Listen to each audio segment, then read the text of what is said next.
just fought in New York beforehand. I had a severe facial allergic reaction. Google it, by the way, because it is freaky shit. I'm gonna do that. Google it. Have you seen Hitch?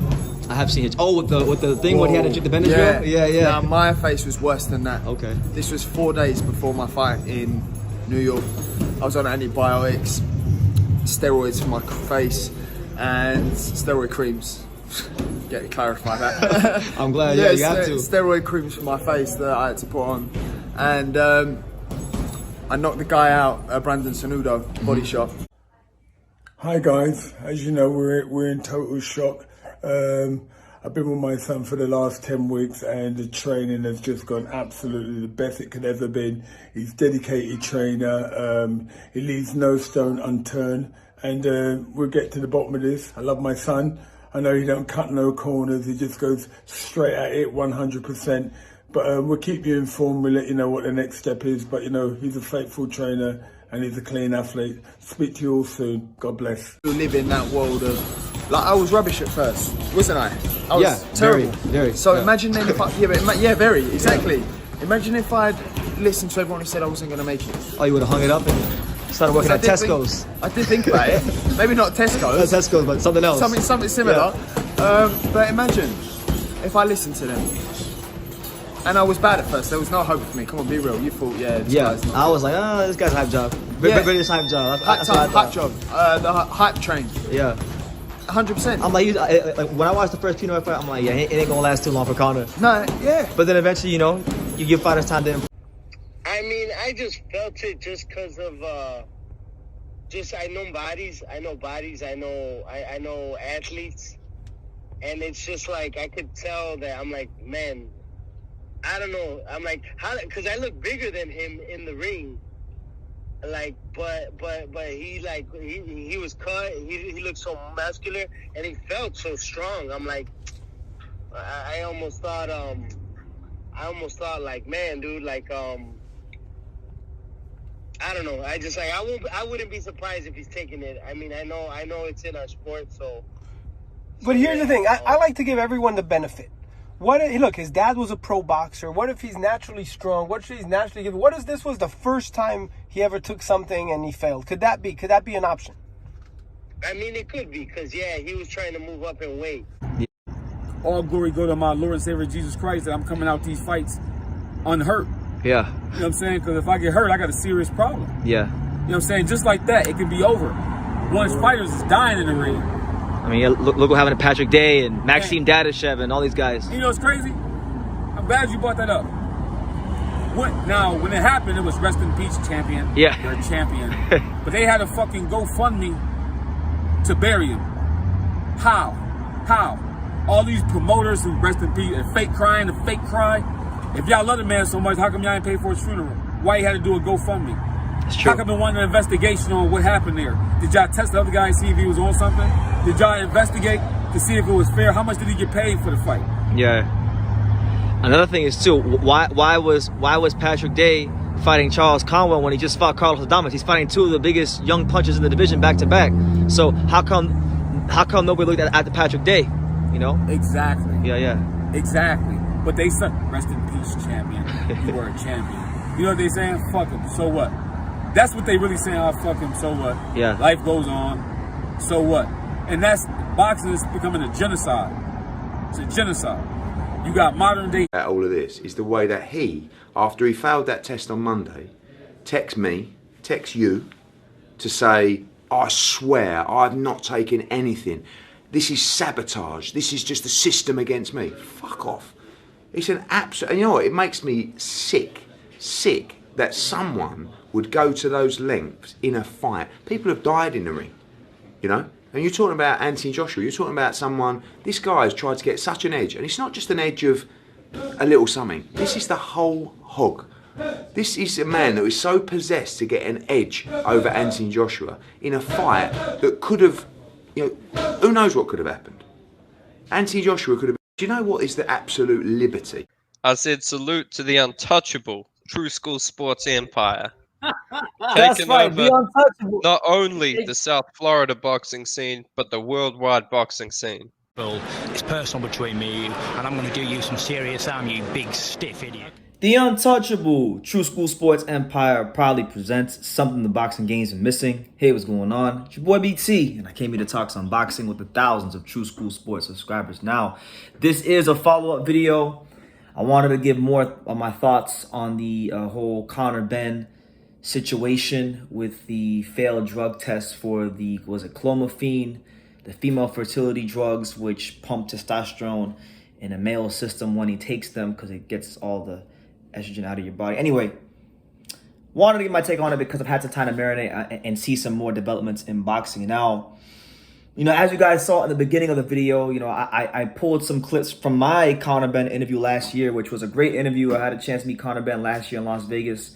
And for me personally, that's really what's the most frustrating thing about the situation is seeing is that it had to be Conor Benn, because when I met Conor Benn, he was so cool. He was such a nice person. But cheating is cheating. You know, and there's no two ways about it. I know Eddie Hearn has tried to reconcile things in a lot of ways. And truth be told, even though Conor Benn's reputation is going to take a big hit, I really think that the guys that are losing the most in this situation, apart from Conor Benn, are Eddie Hearn for not keeping that same energy as I showed you in my last Conor Benn video, as I showed you in the beginning of this Conor Benn video. And even my fellow Evertonian, you know, my main man, Tony Bellew, like, he looks bad too because he hasn't outright come out on Twitter or any social media platform at the time of me shooting this video, October 7th, 3:17 p.m. Eastern Standard Time here in America. He hasn't come out at all and outright said, hey, Conor, he's not keeping that same energy, because all these other fighters that had tested positive for PEDs, like Jerome Miller, he says, oh, well, you know, we need to ban these drug cheats for life. And he was always one of the most vocal guys on social media. And now, all of a sudden, not only is he not talking about Conor Benn, but he's also trying to give Eddie Hearn some credit for canceling the fight. And honestly, that's what they were supposed to do. So I'm glad that they did that, because had he tried to get the Luxembourg Boxing Commission involved and sanction the fight under the auspices and the with another sanctioning with another commission besides the British Boxing Board of Control, then it would have been a really horrible look on his part, and there would be no way to reconcile that situation. So, listen, I really hope that Conor Benn gets as transparent as possible, own up to what he's done, say, hey, I was getting these millions of dollars, I was advancing my career, I was trying to carry my dad's name, and it was very difficult to do when I wasn't on PEDs, so I got on PEDs, I had some great knockouts, and I messed up, and that's what it is. We need fighters to start saying that they messed up and be honest, just call it what it is, say, hey, I try to get a competitive advantage because there's a lot of people I know in the sport that are juicing and they're getting away with it. So I figured if I could do the same thing for my career, then why not? Otherwise, it'll never stop. Things will never get better in boxing. And this goes all the way back to, like, what we're seeing now with Conor Benn. Whether you guys want to say Canelo was innocent or not, it doesn't matter. This goes all the way back to incidents like the Canelo Alvarez situation, like Oscar Valdez, where dudes tested positive for a banned substance with Vada, and the promotional companies that, you know, had these fighters signed, and the networks that had these fighters signed, they you know, these guys got slapped on the wrists. These guys went on full damage control and were able to defend their belts. And, you know, until we see, like, staunch penalties happen in boxing, you're going to consistently see this. So I've said this many times about boxing. Either A, you start getting really giving out really harsh penalties to guys who are testing positive for banned substances on the WADA or on the VADA drug testing list, because they have more stimulants and more substances that are banned. You know, with WADA and USADA, there's all these gray areas and technicalities for in-competition substances and out-of-competition substances that you can take, and it just really muddies up the waters and creates a lot of confusion. And you know what they say, you know, the devil is the author of confusion. So we just want transparency in boxing.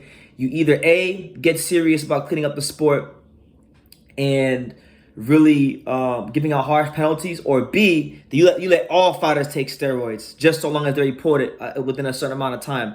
That's how I feel it should be. There really shouldn't be no in between. And I feel like the problem with boxing is we're in an in between. They're neither hot nor cold. They're either yes or no. They're just lukewarm. And boxing needs to get to a stage where they're not being lukewarm. Either let all fighters take steroids and be transparent about it, or don't let any fighters take steroids and start handing out some severe penalties. But yeah, Eddie Hearn looks like the biggest ass clown in boxing right now. Just calling a spade because, you know, this is a guy that was okay with, he had a lot to say about Gerard Miller taking the whole pharmaceutical industry and injecting it into himself to beat up on Anthony Joshua. You know, he was okay with signing Canelo Alvarez when it benefited him, but when he did have Canelo Alvarez, he called him a drug cheat. He said his reputation was staying forever. You know, and he was kind of saying a lot of the same things I'm saying right here with you know, repeat offenders and drug cheats in boxing. But now that we have Conor Benn, and we've seen it time and time again, it's a recurring pattern of Eddie Hearn. When a fighter who doesn't monetarily benefit him tests positive for steroids, banned substances, stimulants, he's okay with it. But when it's a fighter that's monetarily beneficial to him, then you know we gotta see how we can make everybody comfortable. We gotta see how we can make the fights happen and still allow these things to go on. So it is what it is. You know, Eddie Hearn is probably feeling a lot of pressure from DAZN and Leonard Blavatnik, who just injected like $1 billion into the company again after they just lost a whole truckload of money to deliver big money making fights. So I can understand why he's acting how he's acting, but it still doesn't excuse what he's doing is wrong. Tony Bellew, very disappointed in him. He looks like a straight company man. He's getting exposed as that, you know, and it's not the first time he's been exposed. I.e., remember when, you know, Callum Smith got a gift decision against John Ryder. You know, when it was Callum Smith, his fellow Liverpoolian, he was okay with that gift decision, but, you know, gotta keep that same energy, you know, and he has yet to come out with one tweet mentioning Conor Benn's name, condemning him for what he's done, but he was quick to condemn Gerard Miller and many other fighters over the years who have tested positive for banned substances. So I'm gonna leave it at that. Y'all can let me know what you think. Where does Conor Benn go from here? Truthfully, I hope he can learn from this and gets honest about it, and I hope we get to a place in boxing where any fighter who tests positive for PEDs can just call it what it is. I was making millions of dollars. I was getting status in the boxing world, and I was getting away with it. So yeah, I cheated, and I'm gonna do better. If we can get to that place in boxing, that would be great. But yeah, those are my I guess my most recent thoughts on this. It's funny. Chris Eubank Jr. was a guy that a lot of people were kind of indifferent towards and didn't like him because, you know, maybe he came off a bit smug in his career. Maybe Chris Eubank Jr. wasn't the most endearing to the public early on in his career, but this whole build-up, he's actually been the biggest winner in all this with the way he's handled himself, with the way he's just, you know, approached everything and been that true professional. You know, he took a drug test last night supposedly and he passed it, so good on him. Hopefully he continues to live the lifestyle of a clean athlete, and much respect to Chris Eubank and the whole Eubank family. It almost makes you wonder, you know, did his dad, Eubank Sr., who earlier in the week said that he wanted this fight to be boycotted and postponed. And boycott's a strong word, but he used the word boycott. It makes you wonder, did he know, and I'm sure he did, but did he know that Conor Benn was on PEDs and that he tested positive for a banned substance? Because Eddie Hearn said in the interview with Radio Raheem that he knew about this 2 weeks ago. And Cal Sutherland knew about this 2 weeks ago. And then had the Daily Mail not came out and published a story about this, then we would have never ever got to a place where we're talking about the fight being off. And Conor Benn would have been juiced to the fucking gills, and he would have fought a weight-drained fighter coming down in weight, when we all know that when you come down in weight, you lose fluid around the brain, your punch resistance goes down, and that's kind of what Eubank Sr. said. That's how brain injuries and deaths occur in the sport of boxing. So, yeah, those are my thoughts on the situation at this present moment. If any other developments happen, I will definitely be covering it here on True School Sports.